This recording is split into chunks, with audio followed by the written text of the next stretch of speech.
Hello babies, have you changed your diaper? Because we are about to learn GPU instancing.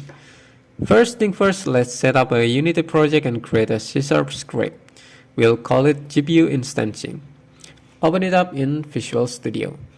Now Unity offers various methods for GPU instancing. In this tutorial, we'll use drawMeshInstancedIndirect, which requires several parameters. Mesh, 0 for the submesh index because we won't use any submesh, material, bounds, and a compute buffer, let's call it args buffer. For the mesh and material, it's easy. We just have to make public variables for properties assignment. Next up is the bounds, for defining where instance will be drawn. Let's create the bound variables, which have a center of vector 3.0 and 10 by 10 by 10 as the boundary size. And lastly, for the args buffer, let's just create the variable args buffer with a type of compute buffer, and we have to initialize this variable in the start method. The first parameter is the number of elements in the compute buffer. We just need one here. And the second parameter is the size of each element. We need 5 of unsigned integer. For the third parameter, according to Unity documentation, we have to provide the compute buffer type, which is indirect arguments. Now we have to initialize the array of unsigned integer, which is the data that will be stored to the args buffer. For the first element in the array, we need to give the number of indices of our mesh. We can simply access it with mesh.getIndexCount. For the second element, we need to give the number of instances we want to display. In this case, we want to spawn 10,000 instances. For the third element, we have to provide the mesh start index. For the fourth element, we have to provide the base vertex of our mesh. And for the last element, we just leave it to 0. And don't forget to assign this array to the args buffer data. Head to Unity editor, create an empty object, attach the script, and assign the mesh and material. For now, we'll use Unity's default quote for the mesh. Run it and you'll notice Unity draws 10,000 quads at the same position. Now let's efficiently spread those instances by setting their position in a shader. Create a standard surface shader named GPUInShader. Open it in Visual Studio. Delete everything inside CG program section as it won't work with URP. We need two properties for this tutorial, which is color and main texture. Inside the CG program, we need two variables for color and main texture properties. Also, create fourth and frag functions. For the fourth function, we need two parameters, which is appData, which is a struct contains the vertex position and UV position, and one unsigned integer for the instance ID, which will have a semantic type of SV instance ID. And we have to return as v2f struct, which contains vertex position and UV position. This v2f that returned from third function will become the input of the frag function.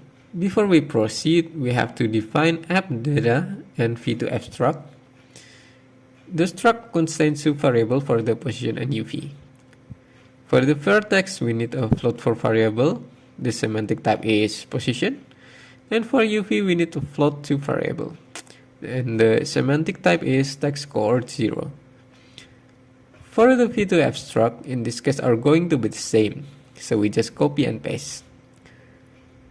So how are we going to modify the vertex position in third function? Let's first create a three variable for x position, y position, and z position. And for the x position, we will use instance ID.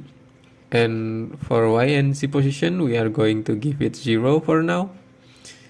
So the mesh will be instantiated spreading following x-axis line.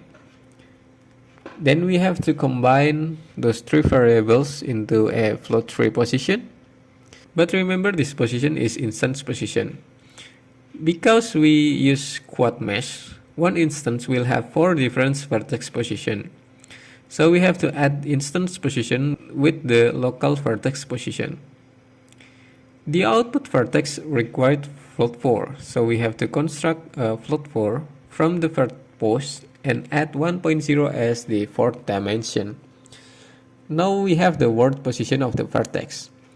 To display it in the camera, we have to convert it to clip position with the function unityObject to clip position. And now we have to return this new position. So we create a new variable as v2fType. The vertex going to be the clip position we create above. And for the UV, it will be the same as the add data input. Then we have to return the output variable. Now for the frag function. We will take the v2f that returned from the first function as the input parameter. And we have to return fix4 as the color which will be displayed in the screen. And we also have to define the semantic of the return type, which is svTarget. We want to get the color from the image texture from the properties in the specified UV with the text2d function.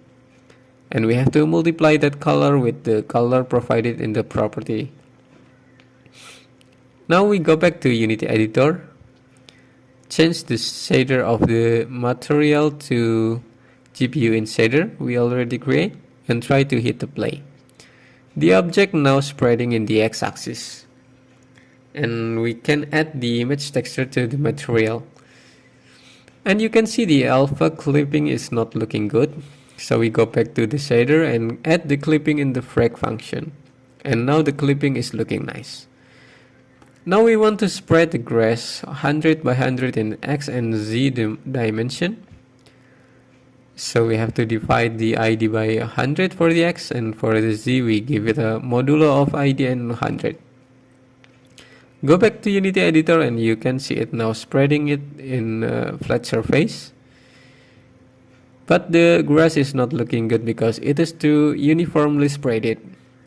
So you have to add a position variance with noise. In this example, I just give it a sinus function. But for the best result, you have to use some noise variable like simplex or Perle noise. Thanks for watching.